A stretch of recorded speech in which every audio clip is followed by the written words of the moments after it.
তুমি কি করছো এটা? কি করলাম ভাইয়া? তুমি শাকিব খানের ছবি ভেঙেছো কেন? না ছবি তো ভাঙি নাই, হাত থেকে পোস্টার ভেঙে পড়ে গেছিল। আমি অনেক সময় একটা কথা বলতাম যে আপনার টিকটকারদের মাথায় কোনো গিলু থাকে না। তো এই যে রনিরে দেখলেই সেটা বোঝা যায়। সে শাকিব খানের সামনে পায় না, তার ভিতরে ক্ষোভটাকে তার মানে পোস্টার ভেঙে সে প্রমাণ করতে চায়।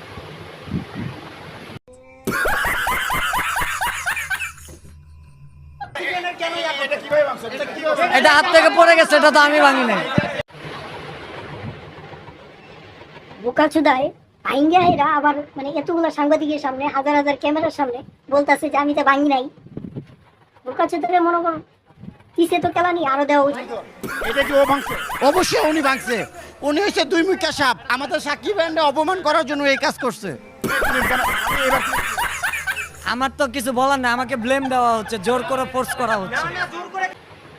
টিকটকারের বাচ্চায় আবার অভিনয় করে আমাকে ব্লেম দেওয়া হচ্ছে, মানে সে শুদ্ধ মারে, ইংলিশ মারে। তো তোমার তো গিলু নাই, তুই আবার মানে ইংলিশ মারতে যাস। ভিডিও করতে আসছিলেন, আপনাকে দেয়নি, আপনি শাকিব খানের মাথাটা ভেঙে ফেলছেন। লাগছে এটা তো আপনারা পরিষ্কারের না মাথাটা ভেঙে ফেলছে, এটা কি ঠিক করছে বলেন? ওনাকে আপনারাই ভাইরাল করছেন, এখন আপনারাই ওনাকে পচাইতে হবে ভাই। উনি ভিডিও করতেছিল, তুমি কি এটা পারো? এটা কি তোমার বেয়াদবি হয়েছে না? না, আমি তো মনে করি না যে বেয়াদবি হয়েছে। তুমি মনে করবা কেন? কারণ তুমি তো বোকাচোদা টিকটকার, তোমার তো কোনো কিছু বিয়াদবি বা মানে মান সম্মান তো লাগে না, বুঝো নাই? তোমার পাশা দিয়ে বাস বইরে দেওয়া লাগে, বুঝো নাই? তুমি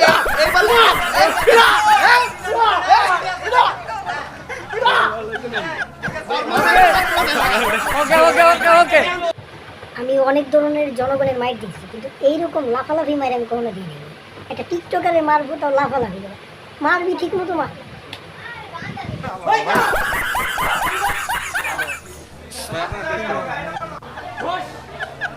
তোরা এটারে বাই করে দিবি দে, সমস্যা নেই, কিন্তু এইভাবে হাতায় হাতায় বাই করার দরকার নেই। লাক্কি মেরে বাই করবি, পাশের ভিতরে একটা লাক্কি মারি।